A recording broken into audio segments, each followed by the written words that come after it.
powered by the Inside the Birds podcast. Now, live from inside the Matt Black Kia Studios, it's Football at 4. And Football at 4 is powered by the Inside the Birds podcast. Adam Caplan, co-host of the Inside the Birds podcast. You'll find it on any podcasting platform or on their YouTube channel. Just search Inside the Birds. It's brought to you by Bet365. Whatever the sport, whatever the moment, it's never ordinary at Bet365. Adam Caplan's here, and to my knowledge, I have not seen Howie Roseman do anything. That doesn't mean that after 4 o'clock something could trickle in, Adam Caplan. But it seems that the Eagles have Kevin Byard, and they will go with what they got after the trade they made last week. Yes, and they also did make the trade yesterday. They traded Contavious Street. Yep. Yeah, so we'll get into that in a minute. But look, I've come on your show for Mike for many years. I explained this when they didn't get Darius Slay the first time around, then they got him. They were in serious talks less than a year in advance when they got Slay, of advance when they got him. They were talking to the Lions. The Eagles thought they made a good offer. The Lions just didn't want to do it.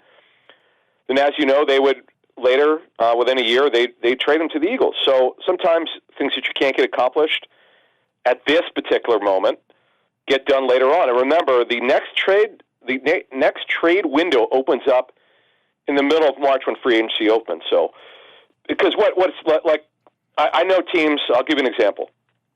Not that the Panthers are going to trade him because they want to do it, but I talked to multiple teams who called the Panthers for Brian Burns.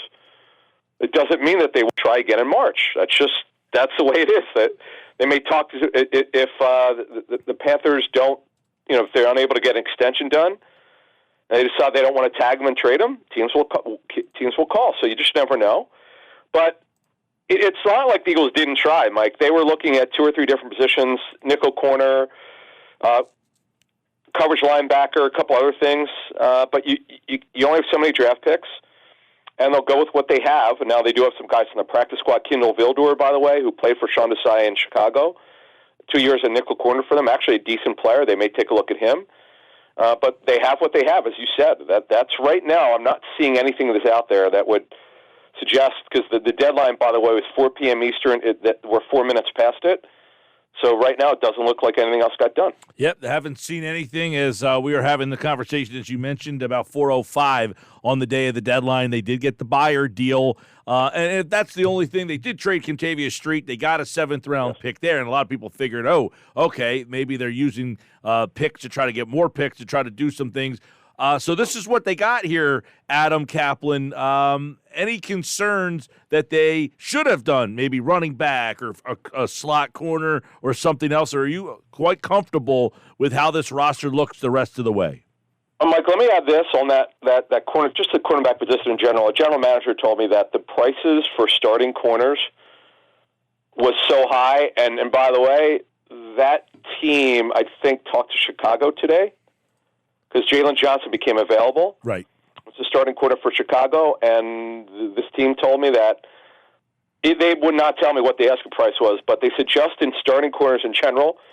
And as this guy said, he goes, why would you trade a starting corner? He goes, think about it. He goes, why would you trade a starting corner? It's like trading a starting defensive end. Well, it would only be if he's on an expiring contract, a.k.a. Montez Sweat and Chase Young, who are both traded today. Now, let's transition back to the Eagles. You mentioned Contavious Street. Well, the Eagles are the only NFL team until that trade that had 7 defensive tackles on their roster. They also have some things coming up. They will have to eventually bring Justin Evans off injured reserve. Cam Jurgens is eligible to come off injured reserve this week if he practices well, if everything looks good this week. And it sounded like what Nick Sirianni said, that maybe he'd be working this week. So he technically could play this week against Dallas. Well, in that case, they would have to make a roster move. Now, Julio Jones they don't have to make a decision on because he has one more elevation left, so that could be coming in 2 weeks. So they're going to have to create roster space. Oh, by the way, the Falcons just lost their best defensive tackle, Grady Jarrett, for the season due to torn ACL. So the Falcons had a move to make. They needed D tackle. The Eagles had extras, so that matched up. That made total sense. So the Eagles have created this roster spot, so that's why they did it.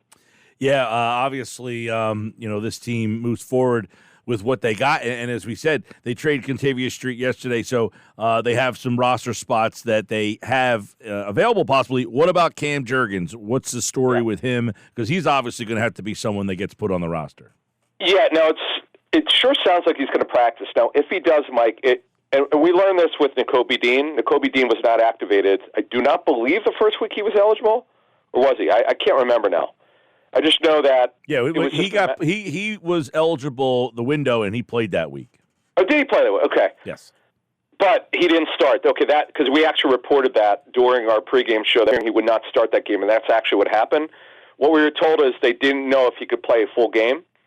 And as you know, lately he has. He's been playing a lot more. He's not playing all the snaps. Obviously, he's rotating with Nick Morrow, and they're playing a three-man rotation inside linebacker, but he's now the starter.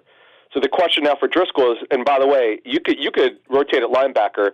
You just don't rotate on the offensive line. Very few teams do that. I've seen it before, but it's very rare. I know the Vikings did that some years ago, which I thought was bizarre. What that was more because they weren't sure how good their guards were. Well, there's no question. Cam Jurgens is the guy at right guard when he's able to do that. Tyler Steen, by the way, we should mention, this past game came in for Sua Opeta, if you remember.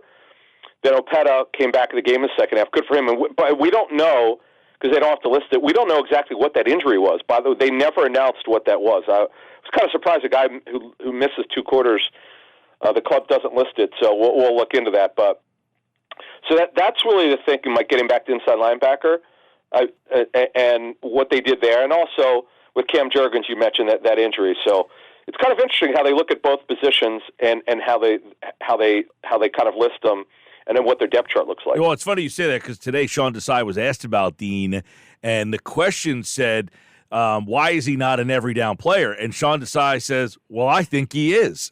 So I don't know. I mean, is he an every down player? Is he not an every down player? The question was, why is he not? And Desai says, I think he is. I think snap count thing could be a little bit deceiving. Yeah, but see, I think Jeff brought this up when I told him before we did that pregame show when Dean came back. I said, I told him what I was hearing, and he brought something up when I put it on a show, that pregame show. He said he did wonder, would they look at the situation situationally? Would they look at, okay, this is our base down guy. This is your nickel linebacker. If they go dime, here's your single linebacker. Now, remember, Mike, we saw last year, really over time, T.J. Edwards became the guy who would play the most snaps because he became a guy who could cover. He was not that guy. If you remember, he couldn't cover anybody when he first got there. But over his last 2 years with the Eagles, he became a much better coverage linebacker. Dean's not there yet. Let's call it like it is. He's not a good coverage linebacker. None of them are. Cunningham has been terrific as a run guy. Not a great coverage linebacker yet. Morrow can do it, but he's okay. He's just not great at it. And that's the one thing missing. And you worry about this. You saw the Commanders' tight end score a touchdown last week, Mike. Logan Thomas, yeah. Right, Logan Thomas did. You saw all the plays in the intermediate portion which coaches call the second level of their defense. They gave up a lot of plays. That's on the linebackers and safeties. That's something, Mike, that we're going to keep an eye on, and folks should do at home when they watch. Look at all the intermediate throws that were completed. A ton of them in the second level last week against the Eagles defense. Yeah, that was a question I think Sirianni got asked yesterday. All these quick throws, is that something moving forward? I want to get your thoughts, too, because one of the guys I think is interesting, I want to get your take on, is Sidney Brown. I mean, he played a lot of slot corner last week, and Desai was asked, he's playing safety, he's playing corner, and then, he said, you've used 7 or 8 different guys at nickel. That position just seems like, until they get Roby back, and how it kind of will play this week against Dallas. Yeah, my guess is, and maybe why they didn't get a nickel corner here is, and why they didn't try hard, whatever the case may be. I know they talked to teams, but I don't know what happened with those discussions. But my guess here would be, it's only a guess because we don't know yet, is they must clearly believe that Roby, and by the way, Roby is not on injury reserve. He's not. He's on their 53-man roster, which clearly meant. When you don't put a guy on IR, you clearly believe he won't miss more than 3 or 4 games. Because why would you keep the guy on your 53-man roster and take up that roster spot and not put him on injury reserve? Well, the reason why you're doing this is because you clearly believe he's going to be back within 4 games. So That had to be part of their thinking. Yeah. Oh, well, we'll see what they do.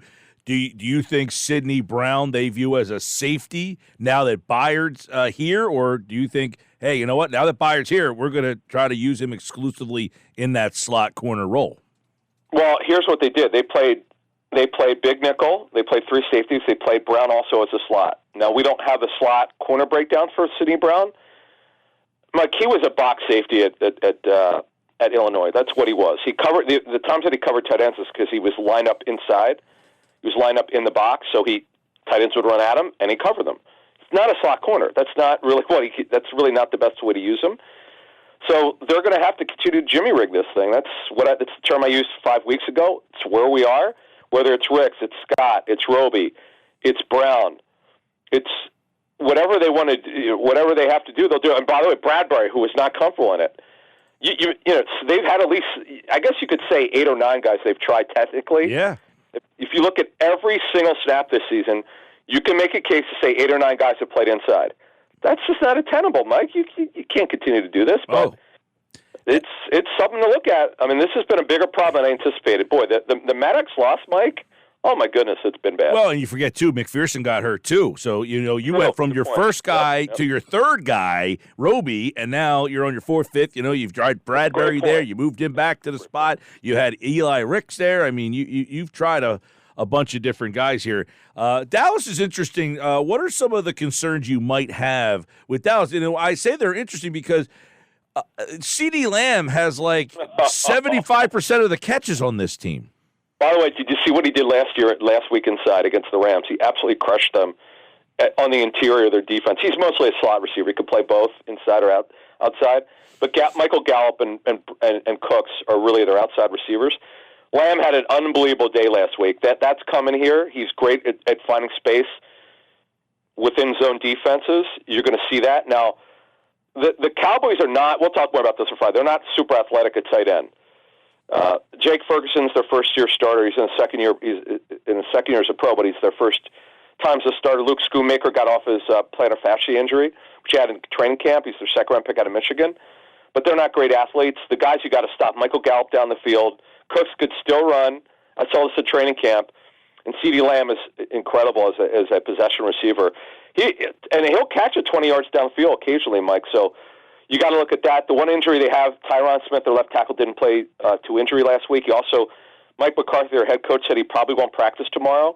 So he's probably going to be questionable for that game. So we'll keep an eye on that. But Dallas without Trayvon Diggs, their best corner, you could throw against them, but you got to be able to protect. And we know the Eagles have a great offensive line. So that's going to be a fun matchup. Again, we'll talk about more about that on Friday. On Friday's edition of Football at 4, Adam Caplan from the Inside the Birds podcast, which you can check out on any podcasting platform. And, of course, on their YouTube channel, just search Inside the Birds. It's Dallas week, Eagles and Cowboys. Eagles stay pat. Dallas didn't do anything either, by the way. They will go with what they got. San Francisco gets Chase Young to that defensive front, and the Washington Commanders, they also trust Montez Sweat. So they are obviously going in a different direction. But what do you think of the San Francisco deal to get Chase Young? Yeah, they actually, Mike, they called on. No, and don't forget, they got Randy Gregory earlier, this month from the Denver Broncos, but they were not happy with their pass rush. Randy Gregory is not a starter. He's sort of like a 20 snap a game guy. Cleveland Farrell, a former first-round bust for the Raiders, he's been starting. He's not good enough. So they went and got Chase Young. Not really surprised based on what I'd heard the last couple hours. They called a couple teams who have primetime pass rushers, I'm told, over the last week. So there you go. So look, and by the way, the Niners have a 3-game losing streak. How about that? Yeah, we'll see how that happens or how those two teams look when they meet on December the 3rd. Adam Caplan, everybody, here for Football at 4. Thank you, Adam. Sounds good. All right, Adam Caplan, of course, Football at 4.